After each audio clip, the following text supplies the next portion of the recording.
Hello and welcome to my channel, everybody. I really enjoy filming these little vlog things with my phone. Though, obviously, like, sitting in front of a camera, like an actual camera, which I do for...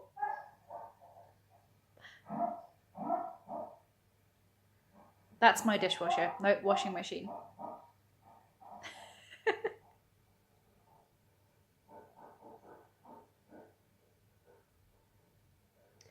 Anyway, obviously I really enjoy sitting in front of a real camera, but sometimes it is also just really nice to kind of get comfy and cozy and just sit on the sofa with the phone as opposed to having to do this whole setup thing with the camera and all that.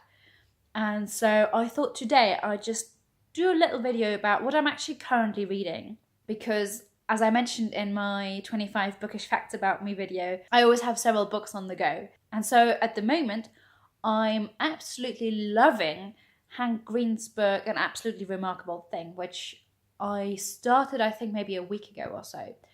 And it's the story of April May, who has discovered these weird statue. Well, she's discovered one statue, but then everybody else in the world has also discovered that exactly the same kind of statue, or like the same model of the statue, has also appeared in a bunch of other cities all around the world. And it's a really kind of fascinating story of becoming an internet celebrity and the difficulty she's facing with that in terms of, you know, staying normal, staying herself, remaining friends with the people that she used to be friends with, and kind of struggling with all that. And also then there are some really, really fascinating things that come to light about these statues, or not statues, no spoilers. And so she then becomes kind of a spokesperson for these statues in a sense. And it kind of really interestingly illustrates how, because she's trying to defend them, and then there are people who are saying, oh, you know, these are not good.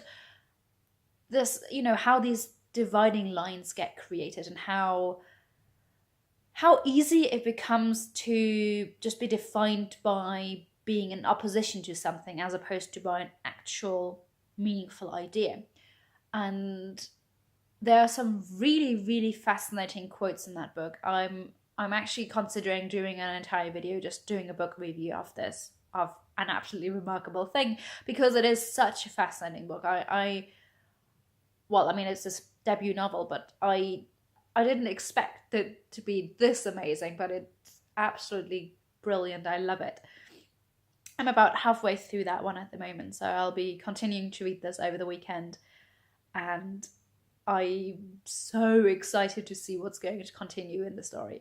I also just recently started listening to Neil deGrasse Tyson's book, Astrophysics for Busy People, or for People in a Hurry. Yeah, Astrophysics for People in a Hurry, which I'd seen quite a few times.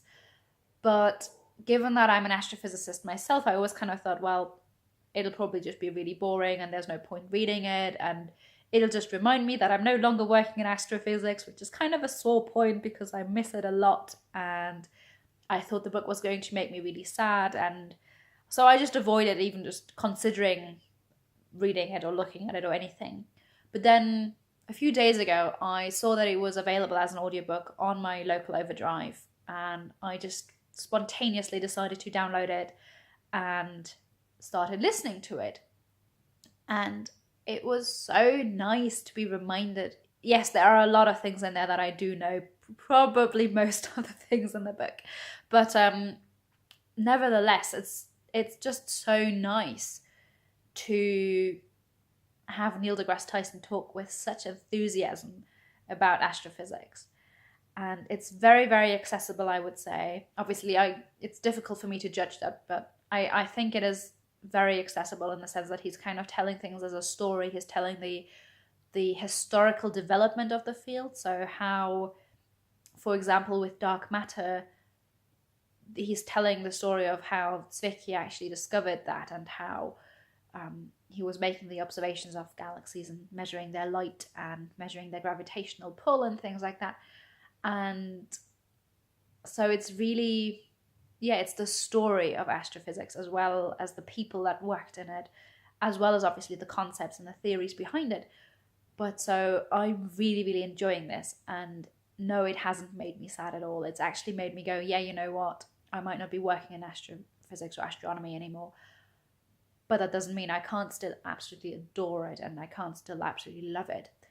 And it's totally okay to love it and to read these books even when I'm not working in it.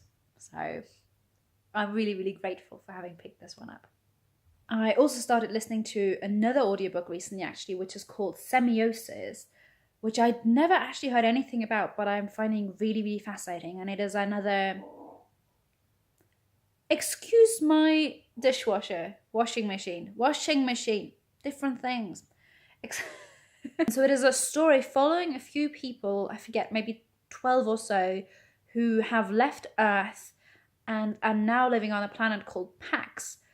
I think they left Earth because there were wars, there was climate change had taken a massive toll on humanity, and it just wasn't a livable planet anymore. So a few groups of people had flown over to this other planet in this other solar system, and only a handful of people actually survived. And so this is following these people on this planet Pax as they're trying to set up a new life there.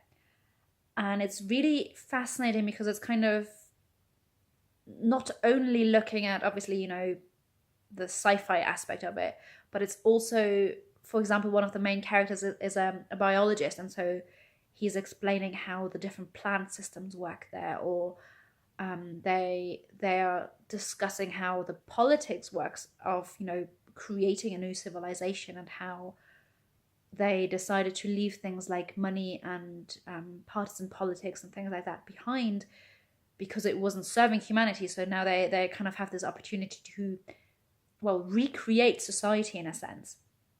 And I always find that topic really, really fascinating in terms of, you know, if we had a clean slate, how would we start building a better society?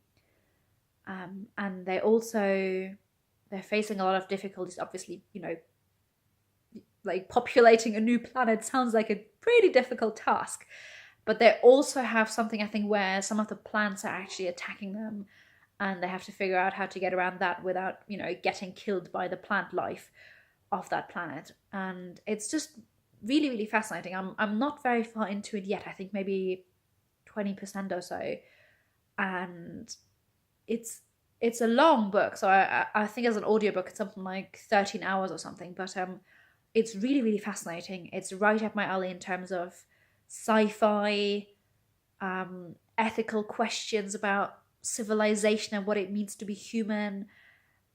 Some really interesting scientists. So obviously there's the biologist. There's also an astrophysicist who's telling people about the star that they're now orbiting. There are things about, you know, given that they're now orbiting a different star than they used to on Earth, obviously, they have to create a new calendar. And yeah, it's just kind of these whole practical questions of establishing a new civilization. So I'm really, really enjoying this book as well. And then lastly, while there are some other books that I'm kind of dipping in and out of sporadically, the other book that I'm kind of consistently reading at the moment is Harry Potter and the Goblet of Fire. And I mean, what is there to say? It's Harry Potter. Like, yeah, it's obviously amazing.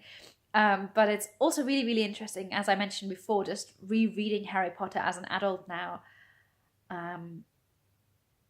And he's just, I think I'm at the point where he's just before the first challenge. And so there's all this nervousness in there, and it just reminds me of when I'm nervous to kind of go, yep, at least I don't have to face dragons. I mean, spoiler, but I know what's going to happen, so. But yeah, I actually haven't done a lot of reading in Harry Potter recently just because I've been so engrossed with reading an absolutely remarkable thing. But I definitely want to get through this fourth book because I used to have audiobooks for the first four, and so I actually remember them quite well. But 5, 6, and 7 I actually only read once and then obviously watched the films, but so I don't feel quite as familiar with the latter 3 as I do with the first 4, just because I listen to them so often as audiobooks. So I'm really hoping to get through Harry Potter 4 quite quickly so that I can then get on to 5, 6, and 7. So these are the books that I'm mostly reading at the moment. I'm also dipping in and out of a few other ones, but I'll probably do a whole wrap-up of what I read in October and September. And I'm also thinking that I might actually make a dedicated video about An Absolutely Remarkable Thing, as well as the Astrophysics book, because it's worth it. It's definitely worth it if you can pick it up. It's really, really cool. All right, until next time. Bye!